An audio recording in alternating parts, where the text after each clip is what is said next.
Hey everybody, Tim here with today's episode of Star Trek Deep Space Nine, Season 7, Episode 14, Chimera. So this was a great episode. It was really interesting, and it kind of brought in a storyline that had basically been ignored. It had been brought up and then pushed aside, that Odo was sent to Bajor years ago, along with several other, infant changelings, with the understanding that, 1,000 years from now, they'll find their way home.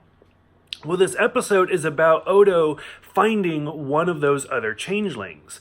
And so it's kind of a great opening scene where it's O'Brien and Odo, and they're in a runabout, and this giant creature flies over them. And it's a kind of a cool looking creature. It's almost like a butterfly, a space butterfly.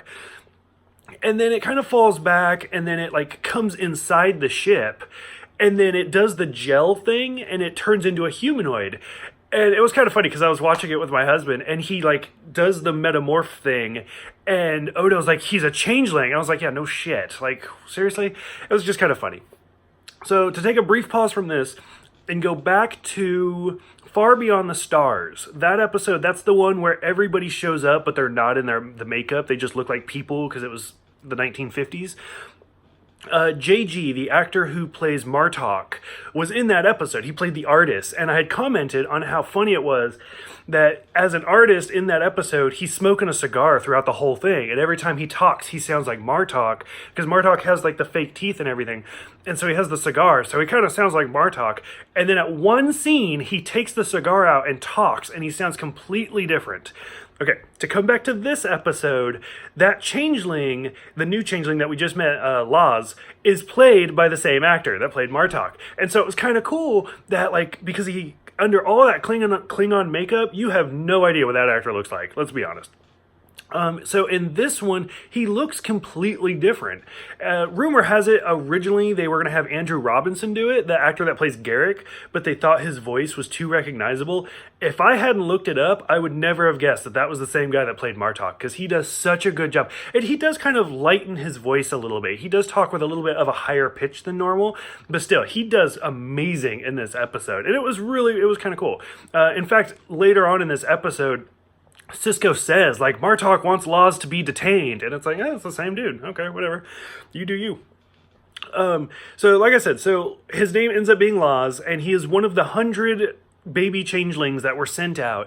And it turns out, he talks to Odo because he sees a lot of himself in Odo about, having a mate and being around humanoids and stuff like that. And he says, well, how long have you been around? And Odo's oh, I'm 30 years old. And Laz is oh, that makes sense. I'm 200 years old. So yeah, when I was only 30, I was just like you. And it's just kind of a funny scene where he's oh, you're just a kid. Whatever. You'll grow out of this humanoid phase. Don't worry. And he goes away. We see Laz do a lot of changing that we haven't seen before. He turns into fire at one point. He turns into fog. It's a really interesting concept to just watch him do all of this stuff that we haven't seen changelings do. Even the founders, we haven't really seen them do. But on the other hand, Odo teaches him some things, like how to link, which I don't know if it's just me projecting onto this, but it was almost like a homosexual relationship. I don't know if that's just me projecting, but it could be. Because you see Odo and Laz do the meld thing, and they just become one giant blob of goo. And Laz is this is great. Let's do it again right now on the promenade. And Odo's no. Let's do that in private, because it's almost like a sexual type of experience. So, over the course of the episode, Laz is very vocal about how he wants nothing to do with humanoids. He's just here to see Odo, and then he's trying to talk Odo into leaving with him to find some of the others that were sent to the Alpha Quadrant. So, let's see, Alpha... So Laz basically at one point meets some Klingons that are on the station, and they get into an altercation, and it's kind of a funny scene because the Klingon pulls a knife and Laz is oh, mine's bigger, and just creates a knife and stabs one of the Klingons and ends up killing him, which is where the Martok wants him detained thing comes from. Kira decides to set Laz free because now she feels like Odo is only here to be with her. And it's one of those, if you love something, you should let it go and see if it comes back or not. So she decides to let Laz go and let Odo go with him. And so Odo meets Laws and tells him, like, hey, I'm sorry, I can't do this. I have to be with my family. Like, I'm with Kira, and this is my place to be. Maybe 100 years from now, I will be like you and grow out of this phase, but right now, I have to stay where I'm at. And it was a really good episode, and it was a really interesting concept to kind of see another changeling that's not a founder. But, so yeah, I really liked it. I thought it was a great job, great acting, great writing, just everything all around. I thought it was really well done.